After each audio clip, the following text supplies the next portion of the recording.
Hey, welcome in, fans, to another episode of the Two Line Pass podcast. I'm Randon. Here with me is Ryan. We've got Dustin out traveling. He's doing a little scouting for us, and so he's on a travel day. But it's me and Ryan, and we haven't talked to you guys in forever. Ryan, welcome into the studio. Welcome to the show. How you feeling tonight? Doing good. The Mammoth are playing pretty good. Their record doesn't necessarily say they're playing pretty good. Had a couple bad games there, but we've been playing good. Buffalo is also on a heater. That means nothing to this podcast, though. That's just a personal thing. And also, Nikita Kucherov is single-handedly taking me to the playoffs in our fantasy league. So thank you to Nikita Kucherov of the Tampa Bay Lightning for having your historic run right when I needed you. So it's good. Yeah, it's like one of the best runs since Mario Lemieux or something like that. It's literally like it's the most since Lemieux in 91 or 89, something like that. Yeah. That was during the dead puck era, too. Can you believe there are people who don't want the Russians in any best-on-best tournament? Crazy. Saying it's a shame. I think it's because they're all scared. They're all scared. Hey, as long as we keep winning golds as the U.S. without more competition, I'm happy with it. So USA. Politics aside. But here we are, right? We've got 11 games left on the schedule. The Utah Mammoth are holding steady at that wild card 1 spot. Things are getting tight, or they're getting pretty spread out, depending on how you look at it. But right now, as it sits, as of recording this episode, after the overtime winner against the Los Angeles Kings, the Utah Mammoth are in wildcard 1 with 80 points. Hot on their tails is a red-hot Nashville Predators team who's currently in the wildcard 2 spot, just a few points back with 75. And then you've got the rest of the schedule. You've got your Los Angeles Kings at the 73 mark, the Seattle Kraken at the 71 mark, the San Jose Sharks at the 70 mark. And if we're going to talk about the Sharks, we kind of have to talk about the Winnipeg Jets, who are also at the 70 points mark. So here we are, right on the cusp of greatness. 11 games left. Ryan, what have you seen out of this team over the past couple weeks that we've been out of the studio? Does it give you hope? Does it give you concern as we make this playoff push? I'm going to try to keep things positive because I don't think focusing on the bad things right now is really going to help. The boys need all the confidence they can get going into this. One thing is the guys who have needed to start producing, like Lawson Krause, started getting hot. Barrett Hayden, I don't know if he's really scoring a lot, but he's getting into everything. He has been something else out there on the ice. I need a little bit more from Peterka. I think we all can agree a little bit more out of him here in the push. Uyghur's been phenomenal. The D, for the most part, and by the D, I mean everyone who's not named Sean Dursey and Sergachev, have been great. I mean, Cole is Cole. He's doing his thing. I honestly would love to see D. Simone get slid in here for either Sergachev or Dursey. Say they're sick, or be real with them and tell them, you guys are playing terrible right now. You're getting benched for D. Simone, because he, at least I know what we're getting out of him every game. With Dursey, sometimes he's good. Most of the time, no. He's either and then Sergachev is just unnoticeable or the worst player on the ice. I'm sorry, I just can't do it with him anymore. But they've been playing not terrible games. The goaltending's been, it's been okay. Veggie's, he's been okay, I think is the best way to put that. But I think we're playing okay, and we're playing at a pace where I know we can get better. We can only get better for how we're playing right now. And the win in LA, or the win in overtime, is a good start to building more confidence for this last 11-game push. Absolutely. You know what's funny is going into that Utah-Los Angeles games, right? So I don't know if you caught any of the Dallas Stars-Colorado Avalanche game about a week ago. And I watched a period of that hockey game, and I had not seen a game that intense, that fast-paced since the U.S.-Canada gold medal game. That's the only comparison I could make when I was watching the Stars and the Avalanche play. And I was like, man, I would love to see that consistent effort out of the Utah Mammoth, that playoff gear. And the past few games, you've seen it in small doses, right? In a shifts. Period here, a shifts. Period there. And you see that the prime example is that first period against the Kings. That was about as high intensity game, or period, I should say, that we have seen out of this Utah Mammoth team. Like, it was insanely fast paced. It was high hitting, hard checking. I mean, it was just a intense period, followed by a lull, not a great second period. And then the third period was pretty okay. But this is the kind of the theme that we've seen is like, when are they going to play a full 60-minute game? And they've got to start doing that going down the stretch. But man, when they play their game and they get into that playoff gear, it is a lot of fun to watch this team, how fast they can skate, how hard they can check when they are throwing their body around, which has been a lot lately. I mean, if you're looking at if Jack McBain was hitting as much as he is over the past 2 weeks, if he had done that all season and hadn't kind of gotten this like, I'm scared to finish my checks thing, he would be running away with the hits leader. Now he's still in the mix, but he would look be. At Krause out there, the same being thing. a goddamn menace. He's finally being the law, son. Like, it's about time. He's got the body for it. He's got the size for it. We've been waiting for him to do it for a long time. We've been wanting him to do it. He got in a fight, for hell's sake. You know, he's like, Lawson Krause is not exactly the guy you want dropping the gloves, but he's big enough that you could be like, yeah, he kind of is. I don't look. I right now no, because he's scoring goals at a pretty hot pace. But for the most part, yeah, I would love for Lawson Krause to fight more because he usually doesn't do very much else. And like, dude, when you're that big, you should be just ragdolling anybody who touches Cooley. Anybody who touches Keller, just grab him. Just pull a jack eye. Just grab him and just beat him up. Why not? Mm-hmm. Get the boys going. I'd have to look at it. Don't quote me on this because I'm making it up as I go along. But I'm pretty sure if you looked at our last 10 games, I don't think we've lost when we have a fighting major. Somebody fact check me on that, but I don't think we have. It seems like every time we get in a fight, we just rally and we get the win. So that says to me is don't send O'Brien out there just to fight. I was going to say that is also not us saying we want to. No, it's not what we're saying. McBain, you're great at being our enforcer. Keep it up. Yeah, I'm saying McBain, get out there and throw some punches because I will also be honest.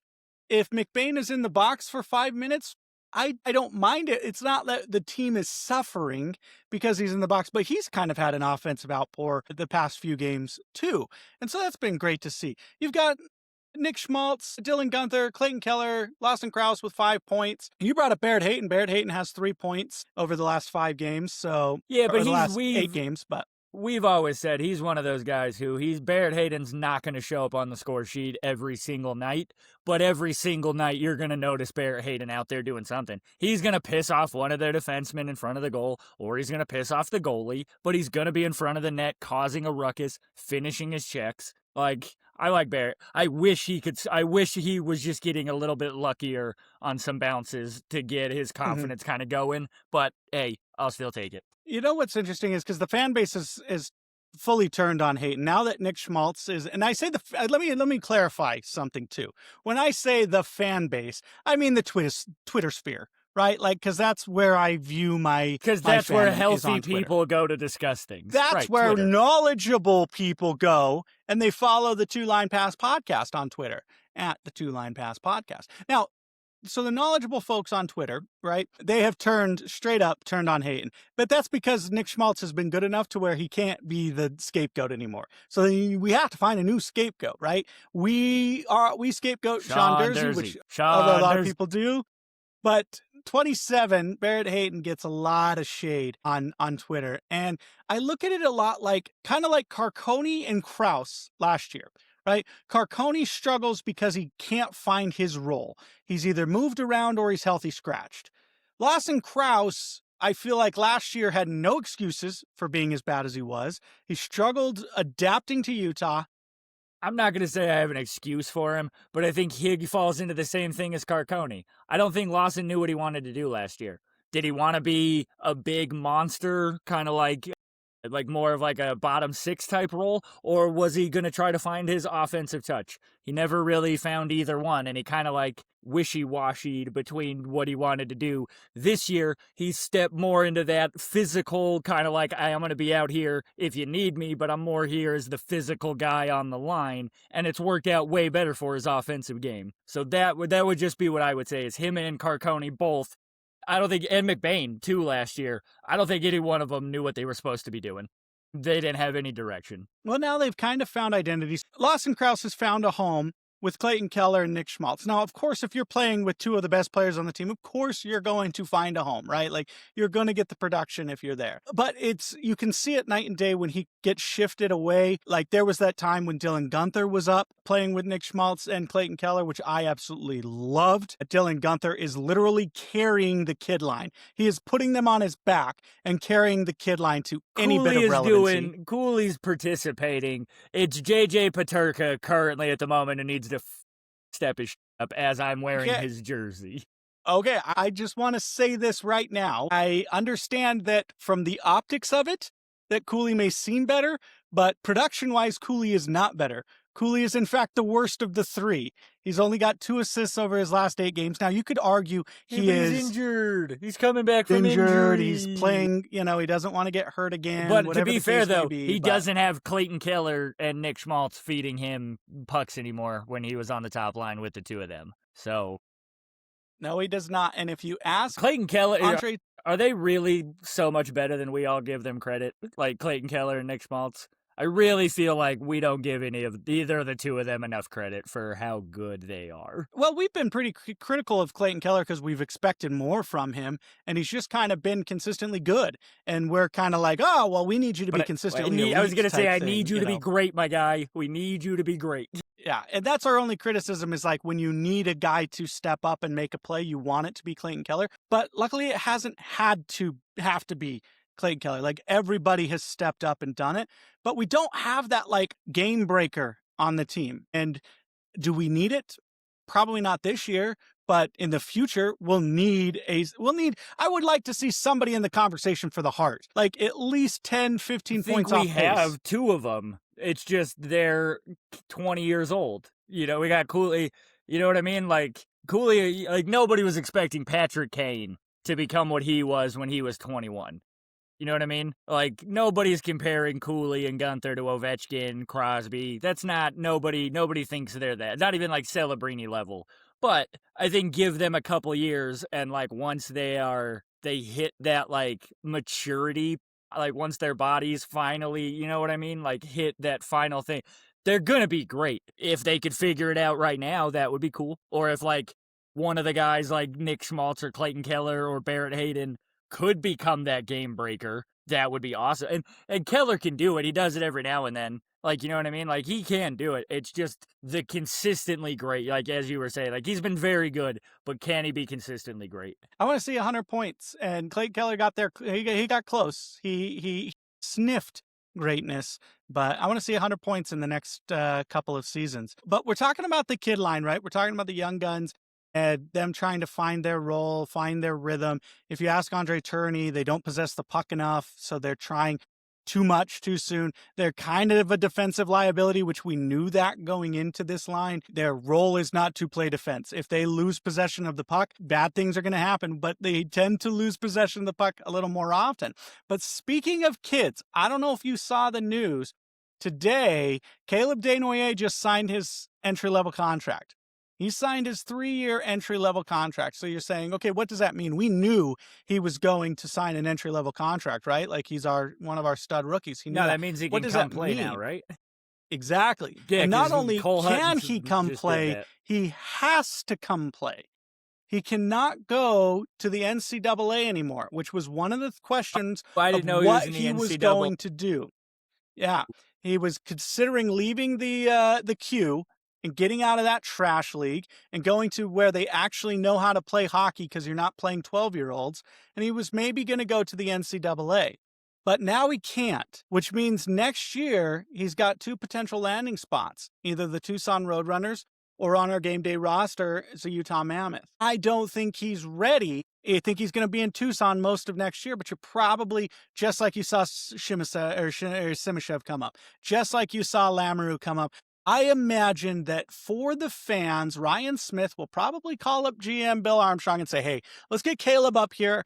I want to sell some tickets. Not that he's having any problem selling tickets, but I'll bet you that Caleb gets at least a 10-game stint next year. It'll be 10 games too many, but he'll get a 10-game stint and we'll all say, yeah, he needs more development.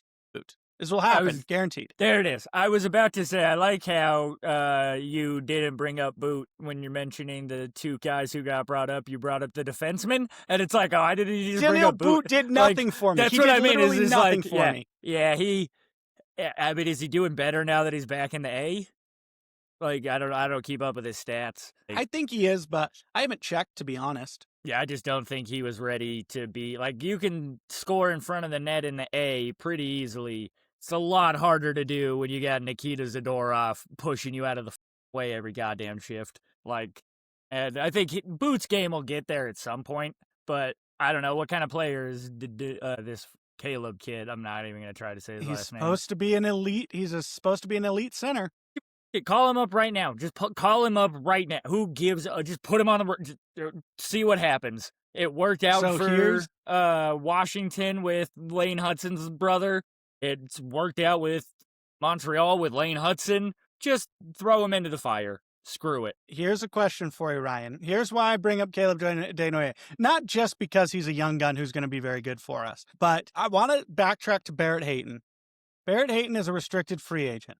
Barrett Hayton is not having a great year this year and has, relative to his draft selection, has underperformed pretty much his entire career. However, I believe that Barrett Hayton has been expected to do too much relative to his skill level.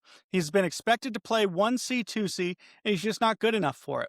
But now we have him as a 3C, thanks to Nick Schmaltz. He's a restricted free agent. Do you say, happy trails, Barrett Hayton? You have been a great player. We've enjoyed your time here, but hit the road, Jack. Or as a restricted free agent, do you maybe go the way you went with Carcone at the start of this season and said, Hayton, we want you to have one more year. And then if you're Barrett Hayton, you're looking at Caleb Desnoyers staring down the barrel of a 19, 20-year-old potentially elite player, and you're wondering, like, how can I outplay that? Not only the hype, but the sheer skill. So, my question, if you were the GM, would you re-sign Barrett Hayton to a short-term deal if he was willing to, which I would assume he would be? Maybe he wouldn't, though. I mean, I would want to see Caleb play first, you know what I mean? Like, put him in and, like, see if he's up to it, then that's one of those things where you're like, hey, buddy, where do you want to go? Where do you want to get traded to? Because, like, I don't want Barrett Hayton to walk for nothing, but at the same time, I understand letting him just walk. With the amount of prospect talent we have waiting, I feel like they're just going to let him walk. You know what I mean? Like, he didn't really leave a lasting impact. And it's not like he won't find a job. You know what I mean? Somebody's going to pick him up for either a bottom six role, or a bad team like San Jose picks him up, or the Chicago picks him up, and they're like, hey man, play with Bedard. Play with these guys on, like, in San Jose, whatever. But I would have to see Desnoyers or whatever before I would make my decision, but I'm also not a GM. You don't have time, unfortunately. You've got to make your decision before July. Let him walk. I'm sorry, Barrett. I love you to death, buddy. We're letting him walk. But we wish you the best in your future endeavors. It also matters. So we just signed Carcone to a little bit of an extension. So it kind of also wonder what you do with Kyler Yamamoto. You're probably you're not going to play O'Brien anymore. You're probably not going to play Tanev anymore. Stenlund, I can't remember how many years Stenlund has left on his contract, but I think this year or one more. But I wish the Tanev thing would have worked out more. I wish Tierney liked Tanev. I wish he just would have liked him. It's one of those things where I think, again, we're talking about expectations. I think we maybe expected Tanev to do more, and he certainly had showed that he's capable of more. He just, I don't know, like last year, I look at our fourth line and I'm like, best fourth line in hockey. I look at our fourth line this year and I'm like, ooh, sometimes I don't like it. Kerfoot's starting to get back into it. I hate our fourth line. Yeah, Kerfoot's the only redeemable quality. Yamamoto's great, but I'm not going to blame Yammer. Really like to move McBain to all-time fourth line, but it feels bad paying a guy almost $5 million to play on your fourth line, but maybe that's just the going rate for fourth line players these days. Jesus Christ, better not be. If you get, so you let's say you let Yamamoto walk, then you probably got a McBain. Desnoyers and Carcone line 3, and then you fill in the fourth line with, whoever you're going to play your fourth line guys as. And that seems pretty good, because then at that point, you don't need to go out and make anything. Like, there's rumor every time there's a player available, Utah's rumored to be in the mix, right? Like, every single player on the trade block, Utah was rumored to be in it.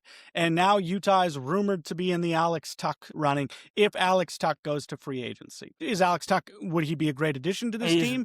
He's re-signing in Buffalo, in my opinion. I think Buffalo will re-sign him. He probably, especially with how well Buffalo's playing now. There's no reason. I was going to say, if they win the Cup, he re-signs.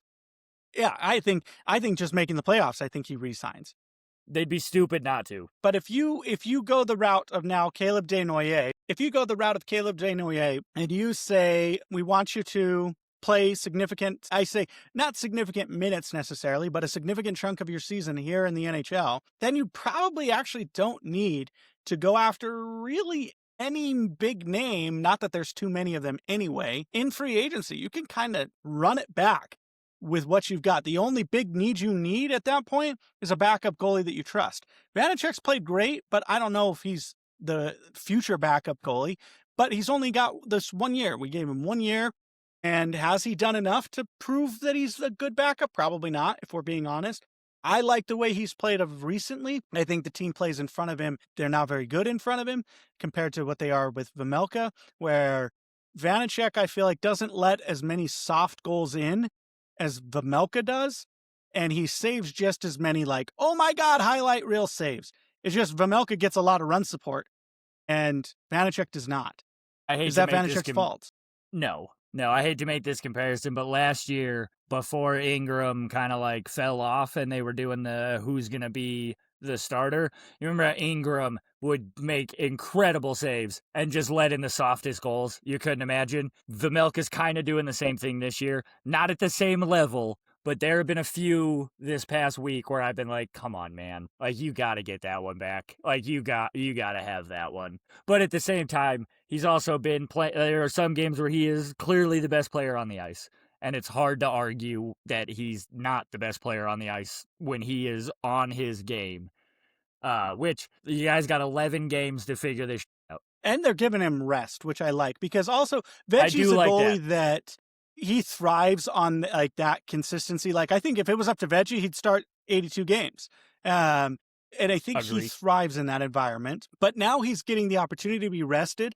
I wouldn't be surprised if the last 4 games or so going into the playoffs are all Veggie starts to get him playoff ready, because he can handle the workload. He's proved that he can handle the workload, and he wants it, and he seems to thrive in it. But we still need Vanecek to play these 11 games. I'd still like Vanecek to start 3 of them, at least 3 of those games, just to make sure that Veggie has a full tank of gas before we run him into the ground. Because if you get wild card 1, like we've said before, if you get wild card 1, you can make a run. You can absolutely make a run to the Western Conference Finals. It's a lot Finals. easier to make a run.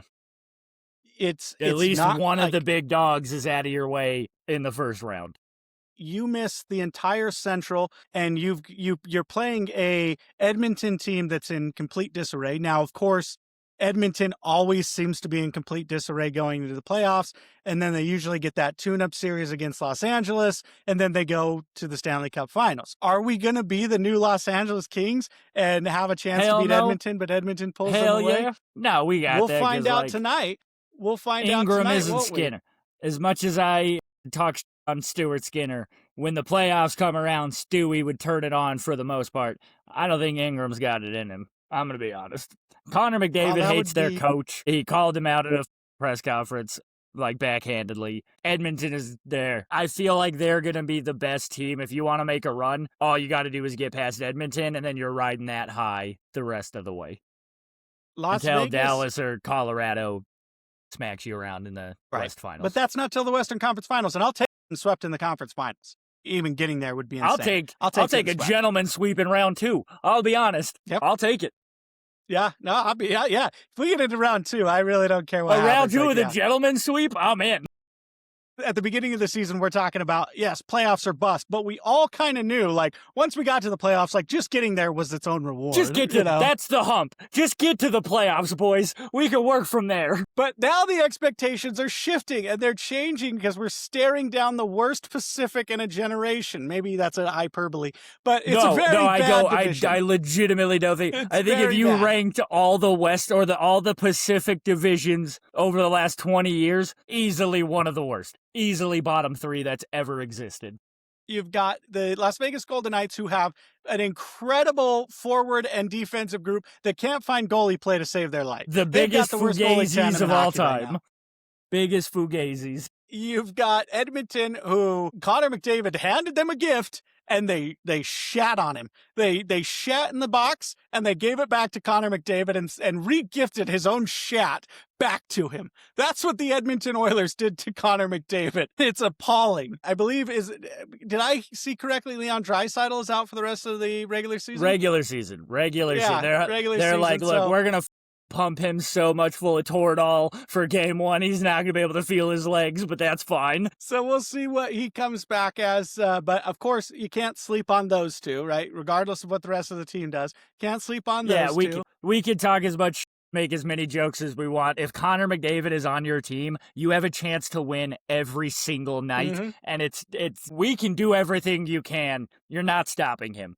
You're just not. Yep, that's just the facts. And then you've got the Anaheim Ducks. Although Edmonton is 0-12-4 in games Connor McDavid is held without a point. So you hold Connor McDavid pointless, you're guaranteed to win. So just how do you do that? How do you do it indeed? Draw it up, Bear. Drop your defensive plan. Ratko Gudas. That's how you do it. You send out the butcher. Goon it up and injure some players. Hey, that's old-time hockey, right? That's old-time hockey. But no, but then you're looking at it, you got the Anaheim Ducks, who just like, I don't know if they're good, bad, they're the greatest team in the world, or they're the worst team in the world. I don't think they know if they're good, bad, or the worst team. But Joe Quenneville is doing his goddamn best to round up this ragtag group of kids and John Carlson, and he's trying. He should win Coach of the Year. He should win Coach of the Year because they have exceeded all the expectations. Every single expectation he's shattered. This is going to piss off a lot of people. My vote is either Dan Muse for Pittsburgh, just because their expectation was legitimately lottery, or this is the one that's really going to ruffle some feathers. Rick Bowness in Columbus. Granted, he's only going to coach them for about 30 games, but they're 18-2 since he's been their coach. True. It's pretty. That's a turnaround. It's pretty good. So we've got lots of opportunities for that Coach of the Year. We know Bear's not in the conversation, right? Last year he kind of got in the conversation, which he should have never been seriously considered. He should have never seriously been in the conversation, but he was in like a lot of top 5 lists, probably because you'd like, oh, well, who's the 5th guy we throw in? Yeah, the Utah Hockey Club's a first-year franchise. Let's just give him that. Like, because look at what they were. They're not a lottery team. Give it to him. But we just, is he going to be that coach? Maybe. I digress. But you're looking at that Pacific Division, and if you get that wild card 1 spot, you get all those juicy games. And then you get to play a Colorado, Dallas, or Minnesota team that has had to play against a Dallas, Minnesota, or Colorado team to get to where you are. 2 of them. Twice. They have to play 2 of them. 2 of those 3 teams are going to have to play. There's 2 of those 3 teams. Yeah, that's oh my God, if I was one of those 3 teams at the winter meetings, bitch fit I would throw about the playoff format every year until they go back to 1-8. Every year. Mm-hmm.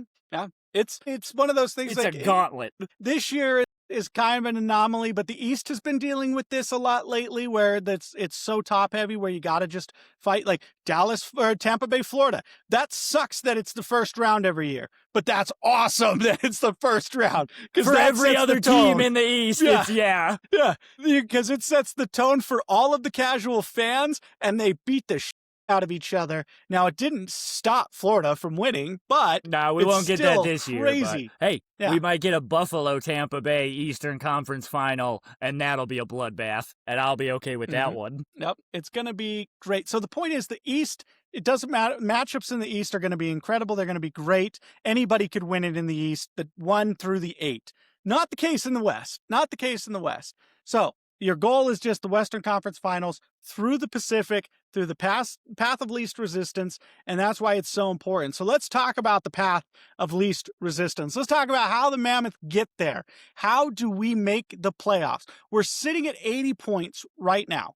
Last year, the two wild card teams were the Minnesota Wild and the St. Louis Blues. Minnesota Wild had 97 points. St. Louis Blues had 96. Now you do not need that this year. You shave off 5 points right now. You do not need those points. No, Winnipeg fall into the bottom of the West really reset the top of the economy in the Western Cup. It really with the dollar value. Yes, it did. And now these points totals are shifted. So recap. Utah's at 80. Nashville's at 75. LA's at 73. Seattle's at 71. San Jose and Winnipeg are at 70. Right? So let's start looking at scenarios because Utah has 11 games left. All those other teams have 12 or more. Sorry. What? How far back is St. Louis? Well, I didn't even put them on my chart. They're that far back. They're just 67. Every year they decide to become a spring wagon. So it's if they're within 69 points, maybe don't count the Blues out. But if they're that far back, ignore this whole part. Remember how the broadcast someone says, remember that save for later in the game. Remember that comment, guys. Remember that comment he just made about St. Louis for later in this playoff. If the Blues end up going on a historic run and making it to the playoffs, I'm going to be so bad. It's not going to be the Blues, but I do want to rehash what they did. But you've got the Utah Mammoth who have 11 games left. All the others have 12 or more. San Jose has 14, right? Over the last 2 weeks, Nashville's been on a tear. They've got 79% of their possible points that they've had. LA's got 56% of their possible points. Winnipeg, 50%. Seattle and San Jose chose the worst time to suck, and they're sub 30% points percentage over their last 6-7 games for the last 2 weeks. Utah Mammoth holding steady at 50% points percentage. So at 80 points, what do we need? What do we need to get into the playoffs to lock in that wild card 1 spot? And I'm going to tell you the magic number right now is 93 points. The Utah Mammoth only need 13 points. I say only. It's not exactly a shoo-in, but they need to guarantee it 13 points of their next 11 games to guarantee wild card 1. Because here's why. If the Nashville Predators, the Los Angeles Kings, the Seattle Kraken, the San Jose Sharks, and the Winnipeg Jets all finish with 75% of their remaining points, Nashville will be at 93, LA and Seattle and San Jose will be at 91, and Winnipeg will be at 88. 75% is pretty darn good. Has it been done before? Yes, it has. And Ryan, you brought it up. Last year, the Blues did it, and the Flames got close to it. The Blues finished their last 10 games on a 75% points percentage. They started March 23rd at 81 points. They finished the season with 96. The Flames started March 3rd at 77 points, and they finished with 96. Now, they had three more games than the Blues. Yeah, they had 3 more games than the Blues, though. They had 13 remaining. The Blues only had 10.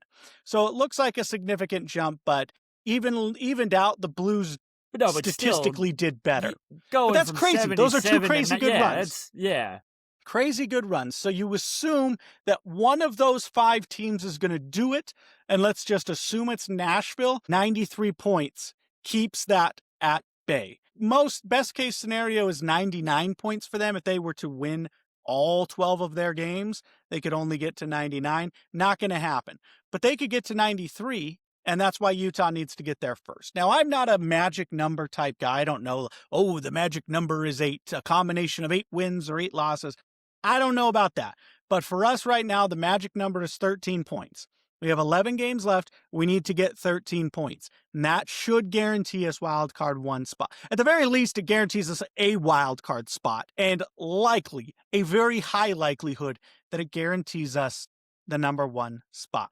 Fair, unfair on my rant? I don't think we should settle for 93. I think we can know 93 is probably the bottom number we can get, but I think you got to shoot for 96. You know what I mean? Like, you can't settle for... If you have to end up with 93, fine, I guess. But I would rather a bigger cushion than that. And especially with 22 possible points remaining, 13 out of 22 is what, 55%? Something like that? Like, we can, if we go to 75% of our wins, like if we're using that same statistic, what does that put us at? If we get 75 out of the 22 points. Oh my gosh, I did my math wrong. I didn't put the equal sign. So that's 96 and a half points. 97 That's points. What I would prefer as our baseline. Shoot, like 96 is what we need to have. 93 is like I guess, a settlement. Like, that's what we can settle with for a playoff spot. Now, I don't think Nashville is going to get to 93 points. I'm going to be 100% honest. I think they're in for a fall off anytime soon. And I can't see Seattle and San Jose turning it back on. And LA, probably not either. LA gets too many loser points. Yeah, and I think the better thing, like, we need to be going in on a run. And I think we have a schedule that can accommodate that. Do we not? Now, I also want to preface my math, too. My math didn't give technically true points percentage. My math assumed that those points were wins. It didn't account for LA getting every loser point available to them, which would just shift them, which means 93 would comfortably get us in, assuming there's a lot of overtime points there. So points percentage, mine assumes winning the points, not just getting a single point. For the purposes of that math, just to clarify, because there's going to be some math people out there who are going to be like, actually, and you're right. You are actually right. But let's assume wins, because I don't want to be the team that sneaks into the playoffs at 89 points. That just feels bad. Because that just says we're just as bad as the Pacific at that point. You know, like, we don't really deserve to be there. We're just part of a group of 5 that's just awful, that just gets to luck out and fight each other until they get to face the actual good teams who will steamroll any of them in a fight in the Pacific. But what you've got, though, is that 93 points. So let's take a look at the schedule, because if you look at there's a website called Tankathon, which is not, I decided their methodology is pretty terrible in this, but they have the Utah Mammoth as the 6th easiest strength of schedule remaining. Now, how they judge that is how many times do you play a team that has more points than you. Right now, of the 11 remaining games, the Utah Mammoth only play one team with more points than them. That's the Carolina Hurricanes. But they get to play a bunch of tough teams like the Edmonton Oilers twice. Dumb way. Yeah, that's a dumb way to set strength of schedule. It shouldn't matter if they have more points than you. How have you played against the other teams you're playing in the rest of your remaining schedule? Because, like, as you're saying, we have to play Edmonton twice. We're, 0-2 against Edmonton this year? We're not good against Edmonton. Yeah, but if we were playing Minnesota 2 times, sure, Minnesota has way more points than us, but we play phenomenal against Minnesota. And I would love to have them 2 more times on the schedule. Don't think we do. Sorry about the shaking.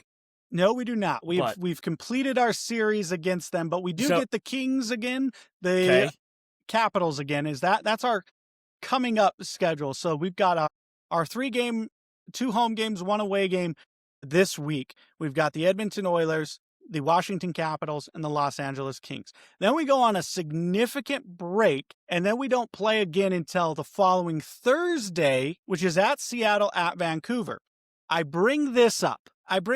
You're saying, oh, okay, Seattle and Vancouver. Vancouver's the literal worst team in the league. We've had their number all season. They're the worst team in the league. But let's go negative Nancying in our time machine. Last year, about 10, 12 games remaining, we played a crucial road trip against Seattle and Vancouver. If we beat Seattle in that game, we're back in the driver's seat to make the wild card. We lost, and it set everything in motion to where we probably wouldn't have caught St. Louis at the pace they were playing, but that game really said, you're out. You cannot win. This is it. So 1, 2, 3, 4, 5, 6, 7, 8 games remaining, and you've got a mirror matchup with Seattle and Vancouver. I am dreading that because I don't want to get hurt again. And this lead that Utah has in the wild card race is not insurmountable. There's still so much hockey to be played that, remember, the theme of this season, I feel like, is this is the most important stretch of games we have on the schedule. I feel like we've said that 12 different times this season because every single game and every single series of games have been that important, and these last 11 are no different for the Utah Mammoth trying to make the playoffs. So, of the games coming up, the Washington one, I feel like that should be a win. The Edmonton one could go either way just because of where they're at as a team right now, in shambles. And we'll be playing Ingram, and we can, we probably know some tips and some tricks on the guy. You know what I mean? We'll see how he does. And then who was the other one? The Kings again. Another 50-50 game. That could go either way. Hopefully goes to overtime and we get a win, just so Edmonton or LA can keep getting loser points and just cushion our lead over them so much more. But I would like to get 5 out of those 6 points. It's the rubber match against Los Angeles. They beat us in the first game of the series. We beat them in the second game of the series. This is the rubber match. And yeah, I think you got to get, minimum you got to get 3 points out of these next 3 games. You have to get 3. Minimum least. 4. 4 is ideal. 4 is the minimum. You got to win 2 out of these 3. You have to. If you do that, if you get 4 points over these next 3, I think you really start to solidify that it doesn't matter how good the other teams play. You control your own destiny, and they could play as good as they can, and you will still beat them if you could do it. Disaster if you go in 3, but I don't see that happening. But again, every time I have hope and I express optimism with this team that we're going to just crush the competition. The last time, Ryan, you and I predicted like a 5-0 stretch, and I think they went 1-4 that stretch. I don't know what you're talking about. I've never made a prediction on this show before. We have to be negative with our predictions. And that way the team makes us look like assholes who don't know what they're talking about, which we probably are anyway. But 100%. All I'm saying is I agree with you. If we get 4 points out of the possible 6, we're sitting pretty. We are sitting pretty. Now we could come back and talk about the rest because that break is going to be nice. That's a 4-game break or 4-day break going into the last 8 games of the schedule. Especially on a road trip, you probably get to fly back home, get to spend some time with the family, and then fly to Seattle before the game. So crucial games coming up, and 2 at the Delta Center. Now, granted, we've hit or miss at the Delta Center since the Olympic break, but we still, historically, this season, have played great at the Delta Center. We have the home team. The home advantage has been apparent. The Delta Center has always been rocking. I would really, really, really like to see it really start to kick into playoff gear. And please, for the love of God, Mammoth fans, do not sell your playoff tickets to opposing fans. Please, I'm begging you. You can sell all the regular season tickets you want to anybody you want. But please, just don't resell your playoff tickets, you rich sons of buying tickets to resell them for profit, you arrogant. I'm looking at you, Park City investment season ticket holders. Don't do it. Buy tickets to go to the game. And if it's the playoffs, go there because you want to be there. Otherwise, let somebody else who wants to be there, who maybe will only be able to afford 1 package of tickets for playoffs, let them go. Because we need that atmosphere rocking. And I don't want to see 5,000, Anaheim Duck fans in Game 3 or 5,000 Edmonton Oiler fans in Game 3, whatever the case may be. I am fine with a regular season game against the Oilers, and every time they score, it's a decently loud noise in the Delta Center. Fine with it, whatever, do you. There better not be one goddamn cheer if the opposing team scores in the Delta Center in the playoffs. Like, it better turn into Florida for the, you know what I mean? There ain't no goddamn opposing jersey, you know what I mean? You're gonna get jumped in the parking lot. We're turning into Philly in the 2000s. But the Delta Center right now sits like 17,000. I want to see less than 100 opposing jerseys in the stands come playoffs. Just don't do it. Just say no to ticket resellers. Camera guys, don't show the opposing fans clapping when they score a goal. Stop it, dude. We don't care. We don't want to see that. Stop it. The problem is, I don't think Utah 16 or SCG Media is going to have any say in it, because you figure ESPN or TNT are probably going to be running somebody's every single playoff game. And somebody's in their ear telling them, hey, go to this, cut to this. Yeah. Not as bad as the Olympics and NBC, who just loved the heartbreak of losers. NBC couldn't get enough of the losers in any event. Winners, they'll get their show the Utah fans being sad. I'm fine with that. Show a Tusk guy crying. I am okay with it. Just don't show the douchebag Edmonton fan clapping. I don't want to see that. And don't show our own sister, our flesh and blood, in her frickin' Avalanche colors. You traitor! You traitor! We know you're going to listen to this too. So what we're saying, guys, is just be out there, be loud, be proud, because we're getting there. We're going to get to the playoffs. It's going to be amazing, and we're going to have a really good chance to win in the playoffs. This is the dream scenario is happening. It's coming right down the pipe. Not that we just get there, that with this team right now, as is, we have a legitimate shot to win a playoff series. The first time in, if you count the Arizona, is the first time in a long time that we've won a playoff series. So it's going to be big. Ryan, do you have any closing thoughts to end this podcast?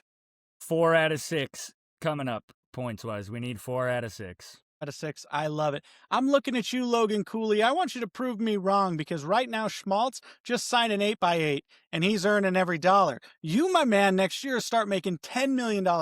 I need you to show me why we gave you, Logan Cooley, $10 million. I need you to step up, be that player that we saw earlier in the season, pre-injury, go out there, get some hat tricks, lead the team in points for like 40 games after you're injured. That's what I want to see out of you, and I need Logan Cooley to step up. JJ, you're not getting a pass either. I need you, my man, to silence the haters, silence the doubters who say that Josh Doan is a better player than you and that Buffalo won the trade hands down, because I'm convinced that they did not. I'm convinced that JJ, underneath the rough exterior, is the player that I know you are, and I want to see it. I want to see that kid line just take over games. These next 3 games, I want to see at least 4 points from each of them over the next 3 games. Kid line, you're due. You're due. Guys, thanks so much for joining us. And everybody out there, have a good night.